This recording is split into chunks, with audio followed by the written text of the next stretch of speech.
એવું ઊંધું આવ્યું હે નથી બોલા જીન્સ જીન્સ કે ને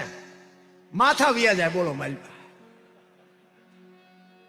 એક આંગળી જાય એટલું ફાંકવું હોય તોય માવડી એમ કે ફાટલું છે લાય બેટા હું થોડું ખાધી દઉં હવે અત્યારે ફાટલા પહેરવાનું ચાલુ થયું બોલો અમારે ટાબરીઓ છે ને અમારા દીકરાનો દીકરો એને એવું પહેરેલું મેં કીધું તારા પપ્પા આવે ને મને કહેજે મારે વઢવું છે તો મને કે કેમ મેં કીધું બેટા પૈસા ન હોય તો હું આપું આવા ફાટલા પહેરાવે છે તને સુરેન્દ્રનગર ભણવા જાય એ કે દાદા તમને ખબર નથી પડતી બોલો અત્યારની પેઢી આપણને એમ કે તમને ખબર નથી પડતી એ કે આને ફેશન કહેવાય મેં કીધું બટા આવા પહેરી પહેરી મરી ગયા અમને ખબર નહોતી કે આવો સમય આવશે ને કીધું હાશમીર રાખ્યા હોત ને અમે તો અત્યારે તારી હારે અમે હોત પહેરત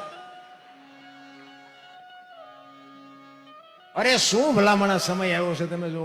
ઓલા માલધારી આપણે પેલા માલધારી ઓલા ઘેટાને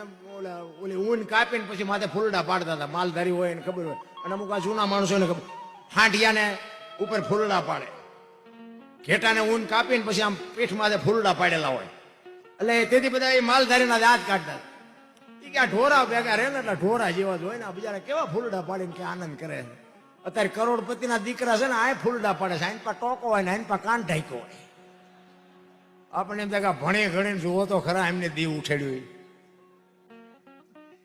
અરે શું ભલામણા તમને મને આ માણાનો અવતાર મળ્યો છે કંઈક મોજ કરો કંઈક કોઈ ખારી બે વાત કરો કોઈ ગરીબ માણાને કંઈક બે બટકા રોટલા દો